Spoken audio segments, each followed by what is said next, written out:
When I was going through activation, I came to believe that what I was experiencing involved this person I experienced soul recognition with.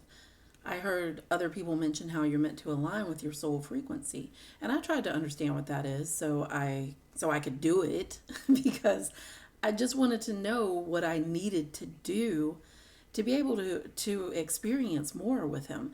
And that was during activation, so it was that constant buzz.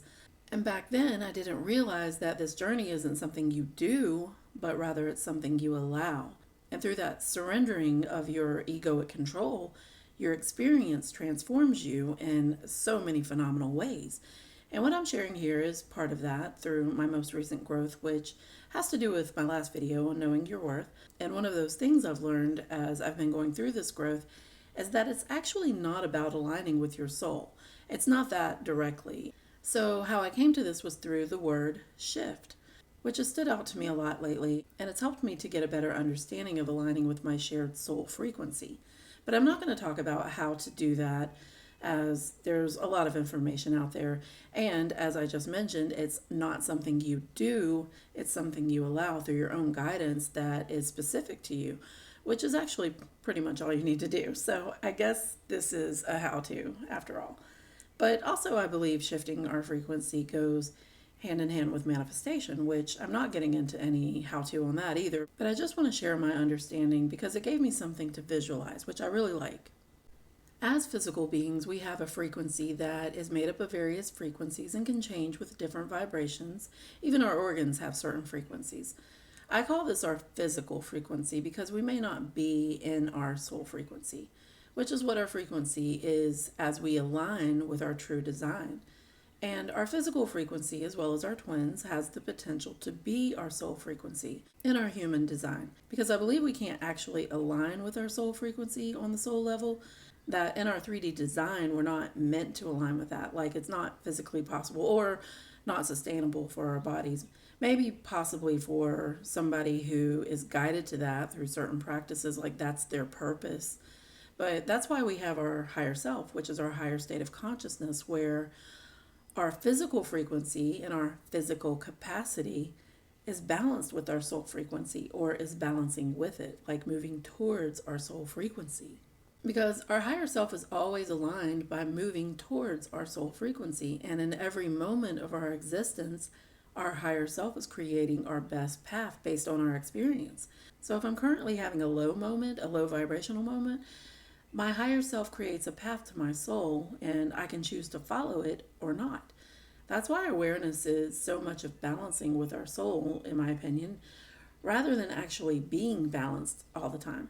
And what this has shown me is that I'm in my soul frequency, even if I'm not my best version, but am following the guidance of my higher self. To visualize it, this is the soul in the middle, with the higher self being the point above, which is aligned. And the red circle represents one twin, while the blue circle represents the other. And though they're not aligned with their soul, they mirror each other. And even in our imbalances, we're still one with our twin because our soul is experiencing as two bodies. So, depending on what your current frequency is, depends on how many vibrations need to change in order to shift to another frequency. Like your current frequency may be here, and your desired frequency is here. And I'm going to use having a specific desire as an example. You may have something specific you want, or maybe you want to experience more happiness, and your current reality is here, and that specific desire is here. Some of these vibrations may line up with that desired frequency over here, but some may not. Those are the vibrations that have to change in order for your frequency to shift. This is just the visual I got that is helping me to see what's happening energetically. But those vibrations needing to change in order for your frequency to shift, that's why some people say, believe you already have it, or feel the way you would feel if you had that thing, or other practices such as meditating or praying, or living your life as if you already have that desire. And that's because all of that often causes your vibrations to change and to possibly move closer to that frequency. But what this visual also helped me to understand is why we may not always manifest our desires. And that's in knowing that your current frequency may be further from your desired frequency, and therefore will require more vibrational changes. A simple way to think of it is if you're at the grocery store or the market and you want an apple, your current frequency is probably not far from that, or it might be perfectly aligned with that desire. And it's more than it being available to you and having money to purchase it, which are all part of your current frequency, but it's also in your knowing that you can have it. You can see it in your mind. The store is open, and you trust that they have apples in stock. So as you're walking through the store, you don't usually get discouraged about possibly not being able to have an apple. Like, you're probably not even thinking about it. You know how it happens, and you trust the process. But what's happening when your current frequency isn't aligned with your desired frequency? That means more vibrations have to change in order to reach that frequency, and that can often take time depending on what those vibrations are. And therein often lies the problem if we don't understand what's happening beyond what we observe. As human beings, our vibrations constantly fluctuate, and this affects our frequency. Also, I believe that co-creation plays a part, as our vibrations are always mingling with others. So there could be things that are happening that I'm not aware of that cause me to shift to another frequency. Because once enough vibrations change, then your frequency can change. And that happens every day, that we experience different vibrations and that we're not even aware how they're affecting us, even from our twin, which is something we become more mindful of during our journey.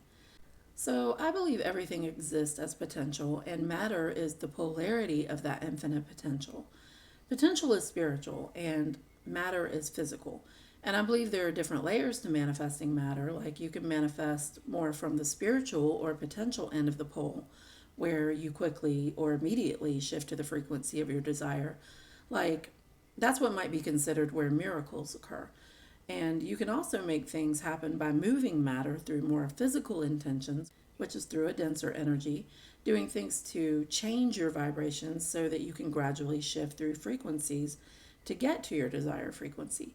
But this usually takes a lot of time and effort, and of course, there are lots of supposed ways to do this, like those techniques I mentioned, but it's all in our vibrations. But what I've been led to concerning this is linked to what I talk about in every video or post, which is how the power of creation is in the physical and spiritual. So I believe our most powerful means of manifesting is in the middle of that pole, in the wholeness of our unique balance with our soul as a spiritual being, experiencing this level of physical existence. And that all ties in together with creation being infinite potential and matter manifesting that potential. Our 5D consciousness is a lesser density of physicality, and why I believe we're able to manifest more and manifest quicker in 5D consciousness, because we're manifesting from our full creative power, being in soul alignment. We're listening to and following our higher self, acting on our guidance. We let go of trying to control things like timing, and we trust in our own divinity, our ability to create whatever it is that we desire to manifest. This is why we manifest with ease when we're aligning with our soul, because we're balancing in our physical and spiritual design, our mind, body, and emotions with our spiritual design. It makes sense that we would manifest more when we're attuned to our higher self, because our higher self is always guiding us to our better path, which are the shifts. And as a twin flame, that's leading to unity as the shared soul. So in our 5D consciousness, we're always moving towards each other, creating shifts towards our soul frequency. And depending on where your physical frequency was when you met your twin, you likely had to go through a lot of shifts to get closer to your soul frequency. You, your twin, and your higher self are part of your 3D creation. We each have our own physical frequency, and we still mirror each other when we're not aligned with our soul, but we repel due to the duality through our ego. It's part of why our vibrations affect each other, and why through polarity we both experience activation with equal intensity, but in different ways through that duality, which is dualistic due to our imbalances. And there are lots of other reasons for what is commonly referred to as running and chasing, which I've discussed in lots of other videos. But it's when we align with our soul frequency that our physical frequencies work as a whole through polarity, through our unique balance. We'll still have our own physical frequency, but those physical frequencies are open to the shared soul. And it's not some set way of being, it's just your best potential in this moment of your co-creation. So even though it's not your best potential, you're moving towards that. I think this is helpful to understand what's energetically happening with manifesting and aligning. And of course, as you shift, so too does your twin. And as I mentioned earlier, I don't think it's about aligning with your higher self. And I thought that was all I, quote unquote, needed to do for a long time too. Like I felt like I had to make things happen or be a certain way, which is part of our need to control. And it's also part of our conditioning.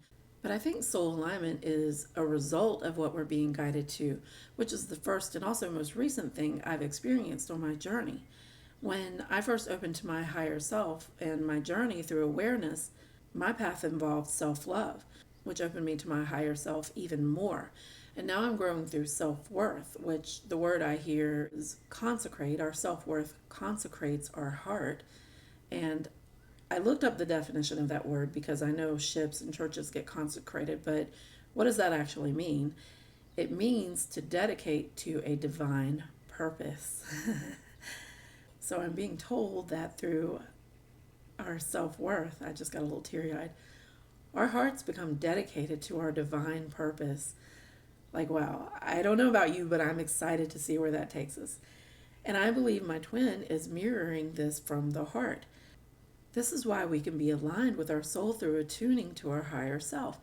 And it's not about being perfect. It's not about being that perfect version of yourself, but just being open to your guidance through your heart and knowing your self worth and experiencing self love because you know you're worthy and knowing your worth because you love yourself. That's all in your higher self and is a nuance of unconditional love. And I believe is what actually shifts us into our soul frequency.